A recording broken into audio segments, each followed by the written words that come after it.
Assalamualaikum warahmatullahi wabarakatuh. Pada kesempatan ini saya akan menyampaikan strategi delivery agenda 3 untuk pelatihan kepemimpinan nasional tingkat 2, yakni manajemen strategis. Sebelumnya saya akan perkenalkan diri, nama saya Eka Rini Nurhayati. Saya sebagai Widyaswara Ahli Utama di PPSDM Kementerian Dalam Negeri Regional Yogyakarta. Sebagaimana kita pahami bersama, saat ini organisasi itu memiliki berbagai macam tantangan. Setidaknya ada 5 tantangan yang paling banyak dihadapi oleh organisasi, sebagaimana tertuang di layar. Untuk itu membutuhkan kompetensi-kompetensi tertentu, setidaknya ada 10 jenis kompetensi yang dibutuhkan untuk menghadapi tantangan itu. Maka kemudian lembaga administrasi negara melakukan atau merespon hal tersebut dengan cara melakukan perubahan kebijakan untuk pelatihan kepemimpinan. Terkait dengan pelatihan kepemimpinan tingkat 2, ada sebagaimana tertuang di layar ini, yang saya hijau ini merupakan pembaruan kebijakan tentang pelatihan kepemimpinan tingkat 2. Nah, sehingga dasar hukum untuk pelatihan sebagaimana tertuang di layar itu. Perubahan itu tentunya sangat kompleks, baik mengenai kurikulum dan lain sebagainya, termasuk juga di dalamnya adalah tentang jalur dan bentuk pelatihan strukturalnya. Yang akan saya sampaikan strategi delivery-nya ini adalah pelatihan kepemimpinan nasional, tepatnya di agenda ketiga dengan blended learning. Dengan learning journey sebagaimana tertuang di layar ini. Nah, pelatihan struktural kepemimpinan nasional tingkat 2 itu membangun kompetensi strategis dengan ciri minimal ada 3 indikator sebagaimana tertuang di layar ini. Maka kemudian lembaga administrasi negara menetapkan kurikulum menjadi 3 kelompok mata pelatihan, yaitu pelatihan inti, kelompok mata pelatihan dasar, dan kelompok mata pelatihan pilihan. Kelompok mata pelatihan dasar dan pilihan ini dilaksanakan dengan belajar mandiri, sedangkan kelompok mata pelatihan inti ini dilaksanakan baik mandiri, e-learning, experiential learning, maupun secara klasikal. Di dalam belajar mandiri, para peserta ini wajib membuat IC. IC ini menjadi bagian penilaian penugasan individu.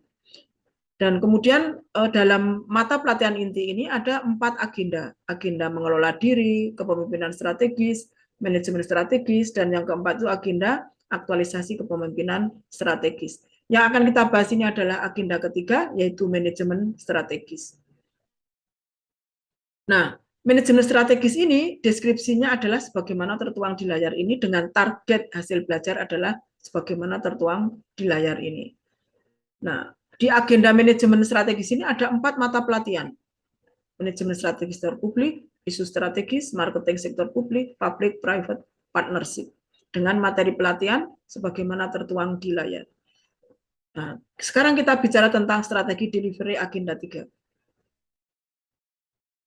Untuk bicara tentang strategi delivery ini, kita lihat dulu gambaran umum pembelajarannya. Ada 3 atau ada 2 hari, hari ke-8, hari ke-9 untuk belajar mandiri terkait dengan agenda 3 ini. Ada e-learning 3 hari, dan juga ada pembelajaran klasikal sebanyak 2 JP. Tepatnya alokasi waktu untuk agenda manajemen strategis itu sebagaimana tertuang di layar ini. Nah, maka untuk e-learning hari pertama, karena yang di awal itu belajar mandiri, tidak kami sampaikan strategi delivery-nya, sedangkan untuk e-learning ini di hari pertama, hari ke-17, maka dalam e-learning itu setiap individu maupun kelompok harus diberi tugas. Untuk tugasan individu ini menjadi kelanjutan IC yang sudah masing-masing peserta susun pada belajar mandiri, dan juga ada penugasan kelompok diakhiri dengan sharing hasil penugasan kelompok. Strategi delivery-nya sebagaimana tertuang di layar ini. Saya akan sampaikan tanya jawab, kemudian mengklarifikasi apa yang sudah dipelajari dengan 4 modul di agenda 3 itu, dan kemudian menyepakati proses pembelajaran di hari itu. Ada klarifikasi IC, ada yang dimohon untuk presentasi, tidak harus semuanya. Kemudian ada sharing manajemen strategis dan isu strategis. Ini tidak mengajari, tetapi bagaimana kita menguak para peserta ini agar bisa mau mengungkapkan tentang 2 materi itu, dan kemudian menjelaskan tugas kelompok, dan diakhiri refleksi. Sebelumnya akan disampaikan tugas asinkronus di hari itu juga. tugas asinkronus juga tugas individu dan tugas kelompok. Dan kemudian di hari pertama itu juga ada asinkronus. Asinkronus di hari pertama, fasilitator akan mengupload tugas, merespon pertanyaan melalui IT tentunya, dan memeriksa hasil ketugasan. Lanjut di hari kedua e-learning, hari ke-18, ada pembelajaran sinkronus. Tahapannya hampir sama, hanya penekanannya di sini adalah sharing materinya adalah marketing sektor publik. Kalau di hari pertama itu manajemen strategi sektor publik dan isu strategis, hari kedua ini marketing sektor publik dengan metode pembelajaran hampir sama, ceramah interaktif, tanya jawab, curah pendapat, analisa kasus, pemutaran video, dan diskusi kelompok dengan media, laptop, jaringan internet, kemudian bahan tayang, bahan ajar, IC para peserta, dan juga LMS serta modul marketing sektor publik. Kalau di hari pertama tentunya modulnya disesuaikan dengan pembahasan. Ketugasan juga disesuaikan dengan itu, sama dengan hari pertama, hanya ini penekanannya pada marketing sektor publik. Nah, kemudian ada asinkronus juga di hari kedua, sama strategi delivery-nya, mengupload tugas, merespon pertanyaan, memeriksa, dan memberikan penilaian. Nah, kemudian asinkronus di hari ketiga, ini ada 3 JP. Saya alokasikan untuk 2 kali pertemuan. Sinkronus di pertemuan pertama di hari ke-19 itu 2 JP, 90 menit. Sama urutan tugasnya, hanya konsentrasinya ada di materi public-private partnership. Sehingga ketugasan dan diskusi dan lain sebagainya diorientasikan ke sana. Dan metode dan medianya sama. Dan kemudian ada ketugasan baik individu maupun kelompok. Dan kemudian dipresentasikan di pertemuan asinkronus hari itu juga hanya 45 menit di JP terakhir.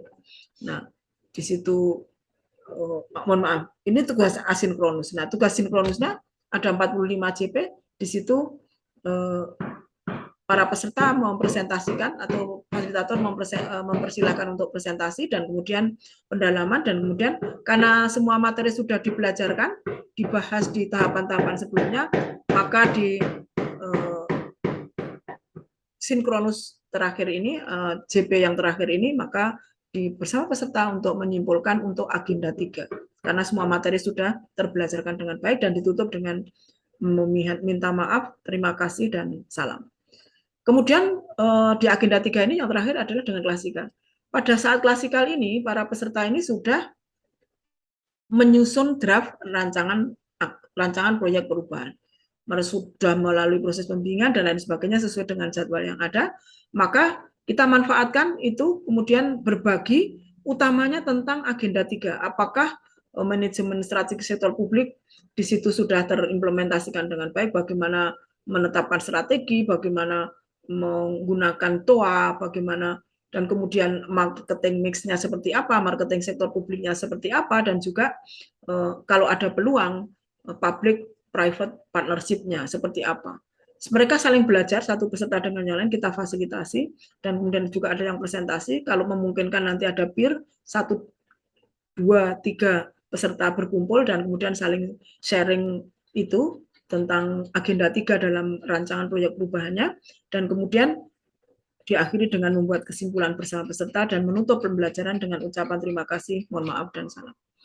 Nah, untuk kita pahami bersama, tentunya agenda 3 ini tidak berdiri sendiri, tetapi ada kaitannya dengan agenda yang lain. Karena apa? Di klasikal pertama itu, isu-isu strategis sudah disampaikan, sehingga para pemateri agenda 3 harus proaktif, agar apa yang disampaikan di agenda 3 itu bisa tune in dengan apa yang sudah dibahas sejak awal di klasikal pertama. Demikian juga ada kaitannya juga dengan ceramah tema PKN, ada ceramah yang lain termasuk visitasi, dan kemudian juga ada kaitannya dengan pembuatan policy brief, ada kaitannya dengan konsep maupun merancang proyek perubahan, dan juga ada kaitannya dengan ceramah pada isu strategis tema visitasi kepemimpinan nasional. Maka termasuk juga berbagi pengalaman hasil visitasi kepemimpinan nasional dan penilaian policy brief. Sehingga para pengampu agenda 3 ini harus proaktif dan bersinergi dengan pemateri lain atau panitia atau siapapun yang terkait dengan itu. Sekian, terima kasih. Assalamualaikum warahmatullahi wabarakatuh.